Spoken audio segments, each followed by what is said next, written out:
Kaugnay ng banta ng Bagyong Uwan, isinagawa ang Emergency Council meeting para sa Pre-Disaster Risk Assessment or PDRA nitong November 7, 2025.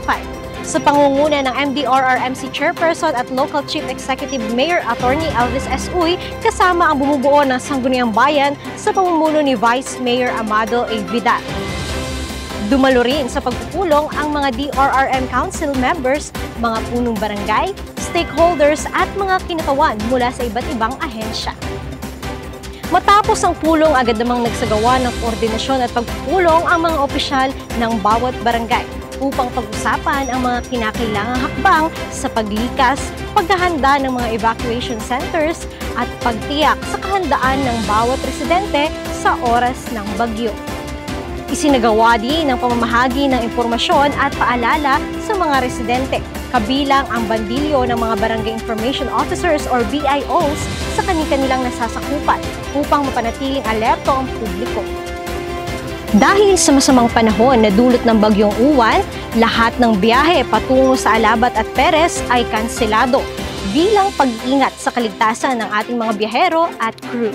Nagsagawa ng clearing operations ang DPWH, MDRRMO Atimunan, Municipal Engineering Office at mga sangguniang barangay ng Angeles at Malinaw Ibaba, kabilang ang trimming at pruning ng mga puno na maaaring magdulot ng panganib. Layunin ito na matiyak ang kaligtasan ng mga residente at motorista. Dahil kaligtasan ng bawat isa ang pangunahing prioridad ng lokal na pamahalaan, sa bisa ng Memorandum Order No.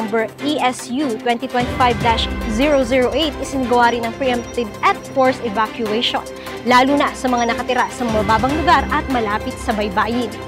Ang preemptive evacuation ay pinangunahan ng mga punong barangay, habang ang forced evacuation ay isinagawa sa pakikipagtulungan ng mga barangay officials, MDRRMO, PNP, VFP, PCG at AFP.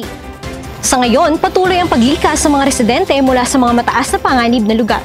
Ang mga evacuees ay inilipat na sa mga ligtas na evacuation centers kung saan maayos na ang kanilang kalagayan at may sapat na mga pangangailangan upang matiyak ang kaligtasan ng mga apektadong pamilya.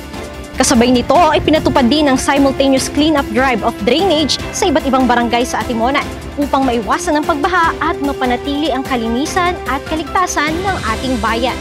Ang mga hakbang nito ay ilan lamang sa mga patuloy na inisyatiba ng lokal na pamahalaan ng Atimunan bilang paghahanda sa potential super typhoon Uwan. Pinapayuhan ang lahat na maging alerto at handa sa paparating na bagyo. Manatiling nakasubaybay sa mga official social media accounts ng PRIO Atimunan Public Relations and Information Office at MDRRMO Atimunan para sa mga ulat na may kinalaman sa Bagyong Uwan. Makialam, maging handa at manatiling ligtas. Huwag kalimutan na ang kaligtasan ng bawat isa ay mahalaga. Ito po si J. Mayrene Alba Miso, nag-uulat para sa Atimunan ngayon.